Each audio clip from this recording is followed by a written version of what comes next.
Kaya po ako humaharap sa inyo ay huwag nating kalilimutan, huwag ninyong kalilimutan na kung kaya nagkakagulo, ay nagkaroon ng utuan. May mga nauto at may mga nabudol, may mga nalansi.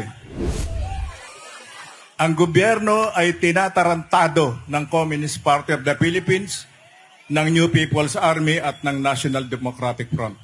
Meron akong binuksang usapin tungkol sa taong nambaboy at nambababoy hanggang ngayon kay Pastor Kibuloy.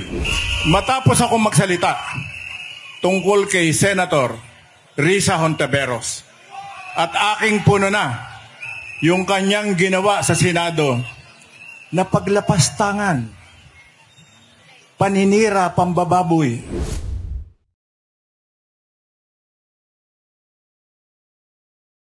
Ang gagaling ng mga batang babae sumayaw dito. Luma yung mga kelots. Luma. Ibang klase yung mga babae rito. Lalo na yung batang pinakamaliit dito. Magandang gabi ho. Magandang gabi po sa inyong lahat. Pastor, magandang gabi po. Mabuhay ka. Alam kong nanonood ka. Alam kong gustong-gusto mong pumunta dito sana.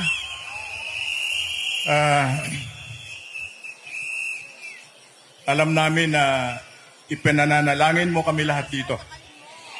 Kaya we feel very, very secure. Hindi kami nag-aalala sa aming kaligtasan sapagkat alam namin, Pastor, na kasama ka namin dito.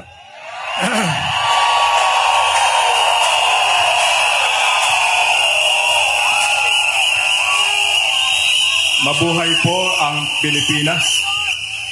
Mabuhay! Wag po nating kalilimutan na kung kaya tayo nandito ay para sa minamahal nating bansang Pilipinas. Marami pa rin mga kung ano-anong pinagsususulat yung mga bumabatikos, lalo na yung mga personal kay Pastor Kibuloy, hayaan natin sila. Kaya naman tayo nandito, kasama natin si Pastor Kibuloy para sa Bayang Malaya, para sa bansang Pilipinas. Woo!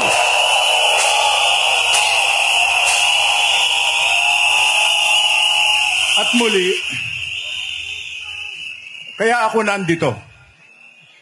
Kaya po ako humaharap sa inyo ay huwag nating kalilimutan, huwag ninyong kalilimutan na kung kaya nagkakagulo, ay nagkaroon ng utuan. May mga nauto at may mga nabudol, may mga nalansi.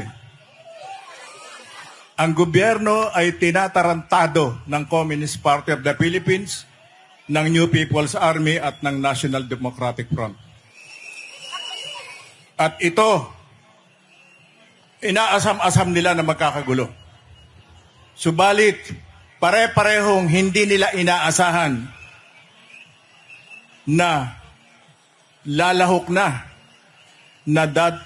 magdaraos ng ganitong pagtitipon ang mga samahan ng Kingdom of Jesus Christ.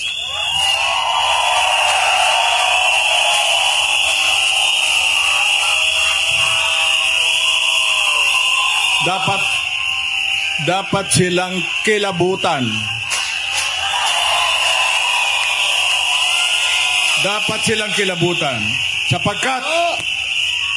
Sapagkat itong mga tao na ulitin ko yung sinabi ko ng isang araw, itong mga tao na walang ginagawa sa araw-araw ng ginawa ng Panginoong Diyos, kundi magdasal.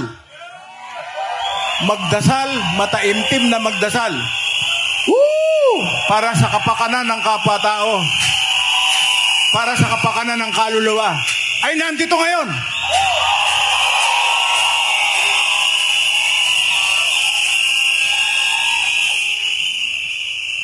Kaya marahil ay nagkakagulo sila. Hindi nila maisip Hindi nila ma-imagine na ang mga kabataang ito kasama ang kanilang mga magulang ay pupunta rito.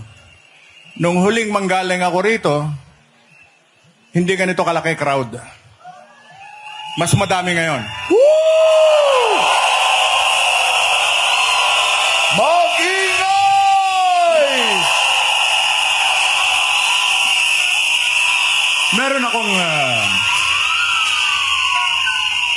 Meron akong binuksang usapin tungkol sa taong nambaboy at nambababoy hanggang ngayon kay Pastor Kibuloy.